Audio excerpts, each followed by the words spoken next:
Yo, yo, yo, what's going on, my people? You already know who it is. It's your boy Dayvito, and we are back again with another series here on Dead Religion. And this one, we're going to talk about church hurt. Oh, yeah. Church hurt is the worst hurt. But you already know I ain't by myself, man. He's a rich boy, not a po' boy. It's your boy, Jerome Colbert. Say what's up to the people, man. What's going on, good people? We're back again to share some more love with you guys. We hope and we know that you guys are going to enjoy this episode. Yeah, that's right. And if you ask him what he's listening to, he gonna tell you it's your little boy Plies. It's your boy Anthony Munoz, back again as a special guest from Florida. Say what's up to the people. What's up, everybody? Glad to be back. Glad to be here and talk about something that I know a lot of people don't like talking about. So it's going to be an interesting episode. Can't wait to get to it. That's right, man. We are honored and grateful once again, man, that you made your way back to the Lone Star State of Texas, man.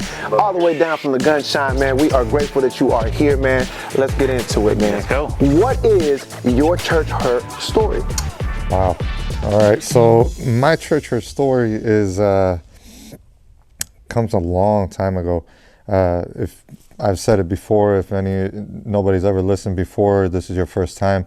I used to be a pastor's son, and I grew up in church. I grew up in church since I was a kid, and there was a lot of different hurt stories that I could name and discuss about. But the one that I would say that stuck with me the most was when we went to Israel, and you know about this.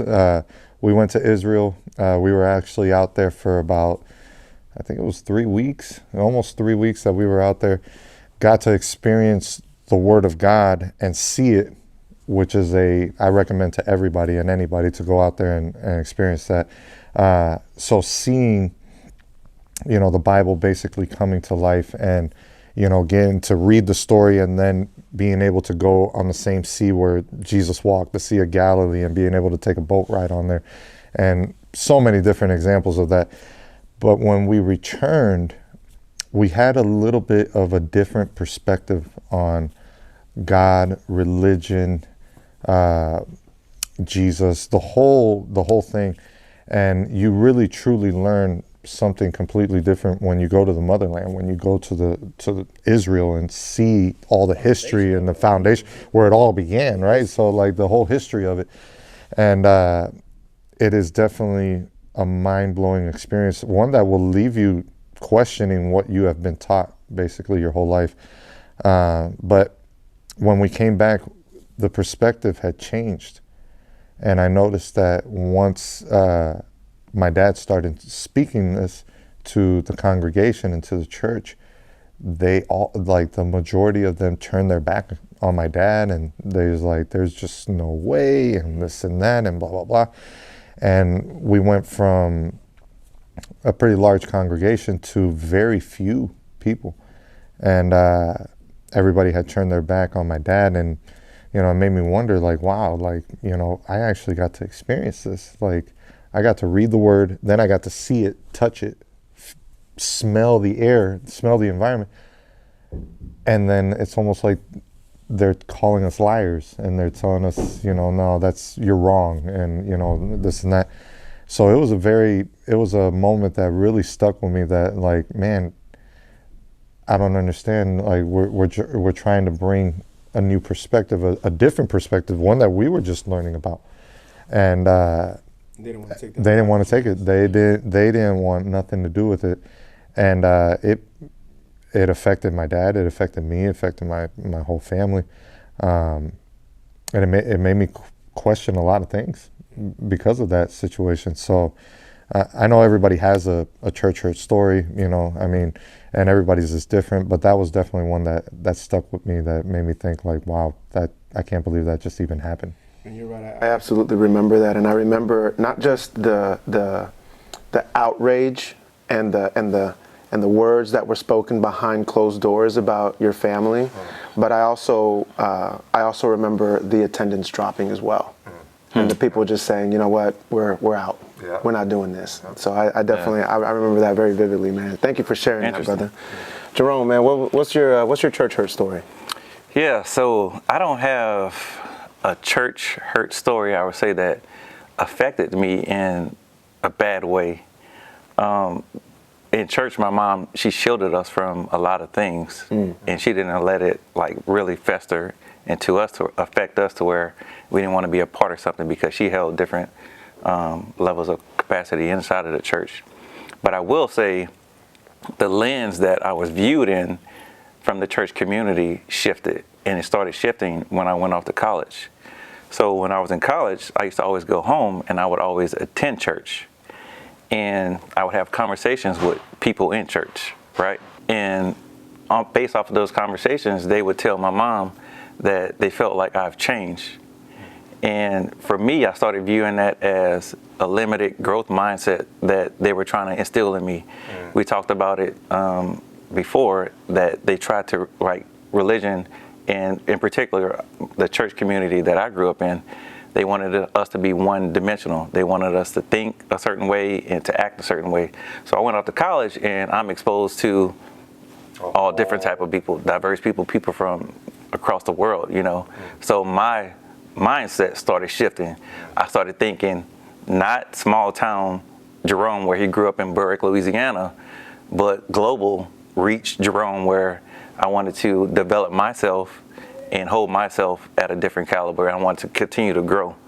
So those conversations were told to my mom, and she would let me know that, hey, church gossip is happening because you're holding yourself to a different level now, and people are starting to say, why has he changed? And again, I didn't let it affect me, because I knew that I was on a growth path for myself. What God has already ordained for me, he positioned me to be in those places to grow. But it's just that those type of situations where, you know, you go back to your community where you were raised, and you see the thought process is still the same a lot of times. And you try to go there to help impact that and help grow it, and to give back to people that are around you so you can add value.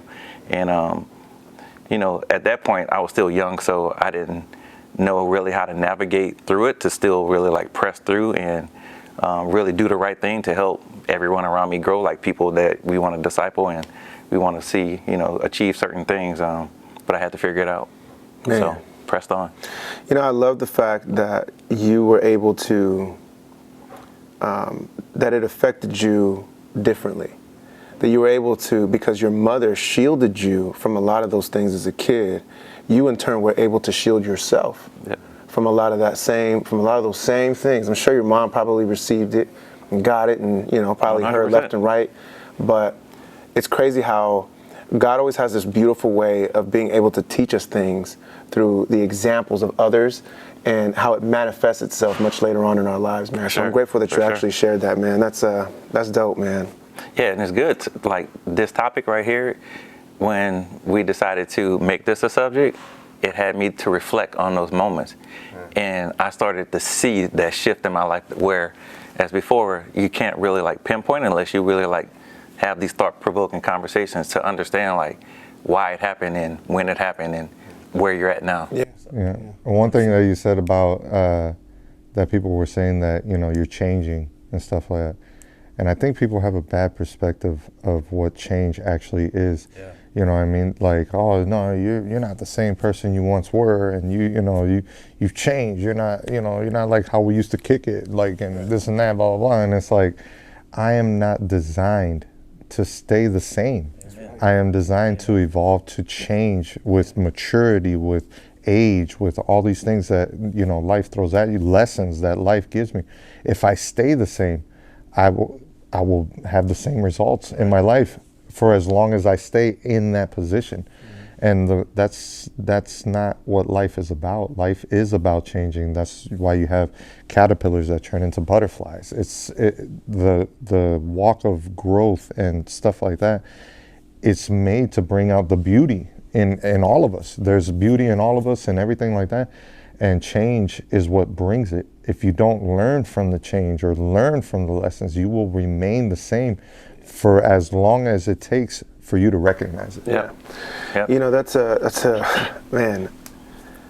When it comes to change, if you're the same person in 2020 that you are in 2022, you just wasted 2 years of your life. Facts. And change will either come willingly, or it will bring it, or it will come forcefully. You will be forced to change. I can't tell you how many times I've had homeboys of mine that went to jail, right? For whatever reasons, they went to jail. And boy, when they in the pen, boy, they pray like they stay prayed up, man. Like, pray for me, man. All kinds of transformation man. taking place, man. They start quoting scripture better than I can, man. Like out here, like, yo, and God said, and you know, like, but then they get out. Cycle. And it's the same thing. They just go right on. It's like, bro, they done forgot everything that they went through. And it's like, why does it take you having to get put in the worst of situations to try to see the best in yourself? You should always be striving to become the best version of yourself each and every single day. You guys know me, man, and you guys know I have this mantra of get 1% better every single day. If you get 1% better than you were yesterday, you're hitting the target. For sure. Small things compounded over time become great things. But it starts with the first step, the first one day at a time, one moment at a time, one situation at a time. You got to get that 1% mentality, man, where you can get better each and every single day. So what's your story, man? Yeah, man. So my church hurt story, and I'm like you. I grew up in church, and so I have a lot of them.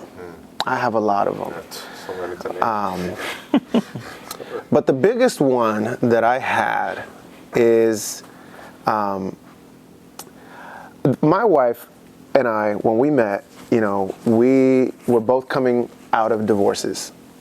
And so she had just gotten divorced, and I was actually in the process of getting divorced, but my ex and I were separated at the time. And, you know, when I met her, things kind of moved a little bit fast. You know, she was living with her ex-husband, their family at the time. And so as we were dating, I'm a grown man, you know what I'm saying? I'm doing what I'm doing and she doing it with me, you know what I'm saying? And so as we got into, sleeping together and, having those moments, she got pregnant. And when she got pregnant, I remember that I was conflicted. I had just came from a bad divorce where I stayed for pretty much all the wrong reasons. And it was very traumatizing for me.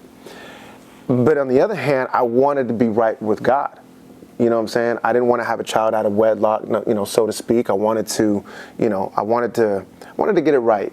But this was when I was already kind of in my transition about kind of what I was told versus what I actually believed. And so I decided that I wasn't going to get married right away because I felt like if I got married for all the wrong reasons, I would end up divorced for all the wrong reasons as well. And that's exactly what happened with my previous marriage. So, I didn't want to take that jump and do it again. So we were just, we were dating. Obviously, she starts showing that she's pregnant, you know what I'm saying? And I remember that I went to church and I asked the pastor, hey, I'm conflicted, I want to make it right with God, but I don't feel like I'm ready to get married right now. Like I was still technically married and I needed to get divorced. Like I needed to finalize that, and I needed that time to grieve and to heal. But at the same time, I'm getting ready to have a child and I want to make sure that I'm doing it under covenant. And this pastor, who I was very, very close with, looked at me and told me that my child would be a problem child. Yikes. That because I didn't do it the right way and I did it out of covenant and I did it out of wedlock, that I would always live my life wondering what was wrong with this child, that I would always have problems with my child, that it would always be a difficulty in raising my child. Oh my God. And I remember that I looked at her and I absolutely rejected that. A female pastor? It was a female pastor. Wow. And I absolutely rejected that.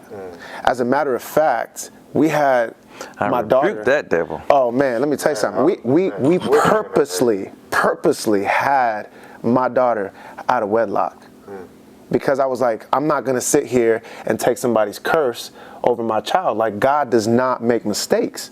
And God certainly doesn't create life for no reason, or to condemn it, or to be mediocre in any way, shape, or form. God doesn't make bad people. You know what I'm saying? Right. So we ended up having our daughter, and what's funny is that of all my kids, I have 4 kids, of all my kids, she is the most sweetest, the most loving. She is the most God-fearing. She will literally, like, she leads herself, she leads her siblings, and she's not even the oldest. But she will literally tell people, hey, I know that I can do this because God says that I can do this. Complete opposite of what that pastor spoke of. Complete opposite. And to add to this, she was the first and only one of my children who has been prophesied over in terms of who she is in the spirit and who she is in the kingdom. That's amazing. So, and there's a time. I had a churchgoer that told me one time that because I wasn't changing at the rate and at the pace that they wanted to see, apparently I wasn't moving at God's speed, that God was going to give up on me and that he would allow me to lose my life and die because of the path that I was going on. So somebody that I respected in the church. I don't know what these churches were, but nobody needs to go back to. I mean, man, how do you find it in you to even go back to something like that? Like, that's just not God. I mean, children are all innocent. They're born innocent. People are the ones that turn them bad from their own experiences, but God does not create an evil child or anything like that. Like, they are a gift from the Lord, and us as parents, it's our job to cherish them, to show them. It makes you question, like, where was that person's heart at to have that conversation about a kid that was being brought into this life by God? Like, where was their heart? Because of the circumstances. They weren't the most ideal of circumstances. Judging you right off the rip.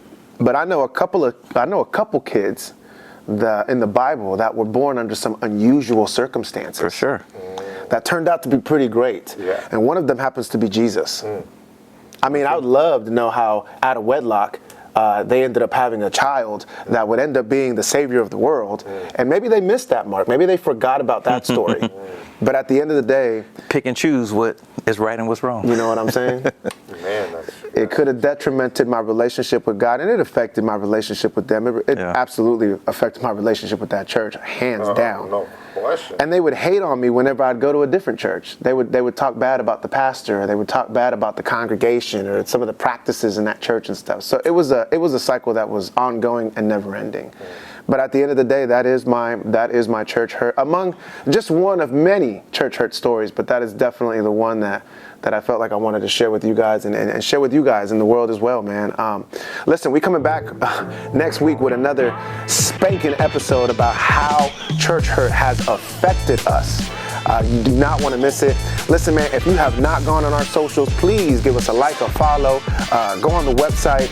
Give us your feedback. We are Dead Religion Podcast. Go on Facebook, Dead Religion, www.deadreligion.com. Please don't forget about my mans over here, Vision of Alignment, who this episode is actually sponsored by. Why don't you tell people about Vision of Alignment, man? Yeah, man, Vision of Alignment is our faith-based apparel brand that we created to just have conversations like this about God. So when people see the merchandise that we create, that we design, it sparks those conversations to really have intentionality about speaking about what God is doing in your life and how God is changing your life. So we just want to be walking billboards and share love with the world. So that's what it's all about. Love that, man.